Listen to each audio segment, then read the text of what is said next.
Hello, വീട് വാങ്ങണോ, car വാങ്ങണോ, ഇനി വീട്ടിലെന്തെങ്കിലും സാധനങ്ങൾ മേടിക്കണോ, പുതിയൊരു ജോലിക്ക് സെലക്ട് ചെയ്യണോ? ഇതിന്റെയൊക്കെ വാല്യൂ ശരിക്കും ആരാ ഡിസൈഡ് ചെയ്യുന്നത്? ഞാൻ മോർഗേജ് അഡ്വൈസർ ഒന്നും അല്ല കേട്ടോ. മോർഗേജിനെ കുറിച്ചോ ലോണിനെ കുറിച്ചോ ഒന്നും പറയാനല്ല ഞാൻ വന്നത്. നമ്മൾ ശരിക്കും ഇപ്പൊ റീസെന്റ് എൻ്റെ ഫ്രണ്ട്സ് റിലേറ്റീവ്സും ഒക്കെ പങ്കുവച്ചൊരു കൺസേൺ ആണിത്. നമ്മൾ ഇങ്ങനെയുള്ള കാര്യങ്ങളിലേക്കൊക്കെ മേടിക്കാനായിട്ട് പോകുമ്പോൾ അല്ലെങ്കിൽ ഒരു പുതിയ ജോബ് സെലക്ട് ചെയ്യുമ്പോൾ ശരിക്കും ഒരു സൊസൈറ്റൽ പ്രഷറിലല്ലേ നമ്മുടെ കൂടെയുള്ള ആളുകൾ എത്ര മേടിച്ചു, അല്ലെങ്കിൽ എത്ര എന്താണ് അവർ ചെയ്യുന്നത്, അങ്ങനെയൊക്കെ നോക്കി നോക്കി നോക്കി മീൻസ് അതിൽ കൂടുതലാകാൻ പറ്റിയില്ലെങ്കിലും അതിന്റെ ഒപ്പമെങ്കിലും എത്താനുള്ള ഒരു ഓട്ടത്തിലല്ലേ ശരിക്കും എല്ലാവരും.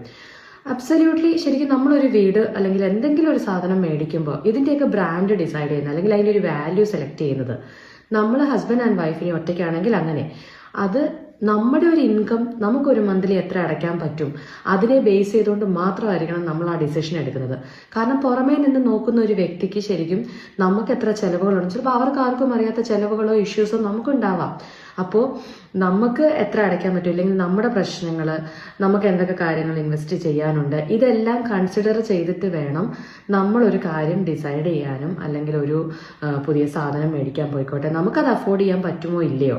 അല്ലാണ്ട് ശരിക്കും ഈ ഒരു കമ്പാരിസൺ, അല്ലെങ്കിൽ എനിക്ക് തോന്നുന്നു നമ്മൾ മലയാളികൾക്കിടയിലാണ് ഇത് കൂടുതലും ഇങ്ങനെ ഒരു ക്രൈറ്റീരിയ ഉള്ളതെന്ന് തോന്നി. നാട്ടിൽ വീട് വെക്കാനായിക്കോട്ടെ, വെളിയിൽ വന്നായിക്കോട്ടെ, നമ്മൾ വെളിയിൽ എവിടെ പോയാലും ആ നിൽക്കുന്ന സ്ഥലത്തും ഇതേ ഒരു കമ്പാരിസൺ ആൻഡ് ആ ഒരു ഓട്ടമാണ് ഇപ്പോൾ തുടർന്നുകൊണ്ടിരിക്കുന്നത് അല്ലേ.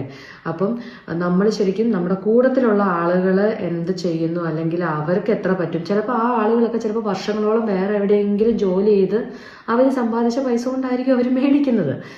ഇപ്പൊ പുതിയതായിട്ട് വന്ന ഒരാളെ സംബന്ധിച്ചിടത്തോളം അങ്ങനെ ആയിരിക്കത്തില്ല.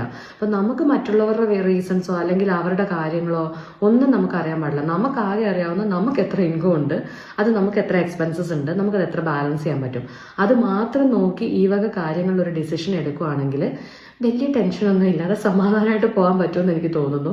എനിവേ, ഇത് ശരിക്കും തിങ്ക് ചെയ്യേണ്ട ഒരു കാര്യമാണെന്ന് തോന്നിയത് കൊണ്ടാണ് ഇങ്ങനെ ഒരു മെസ്സേജ് ഇടുന്നത്. ഒത്തിരി പേര് ഇങ്ങനെ ഒരു സൊസൈറ്റൽ പ്രഷറിൽ പെട്ടുപോയി ടെൻഷൻ അടിച്ച് വേണോ വേണ്ടയോ അല്ലെങ്കിൽ അത് ചെയ്യാമോ അങ്ങനെ ആലോചിച്ച് നിൽക്കുന്നവരുണ്ട്. അങ്ങനെ ആലോചിച്ച് നിൽക്കുന്നവരുണ്ടെങ്കിൽ only look into your mind, നിങ്ങളുടെ ഉള്ളിലേക്ക് മാത്രം നോക്കി ഡിസിഷൻ എടുക്കുക കേട്ടോ. അപ്പോൾ ബൈ ബൈ.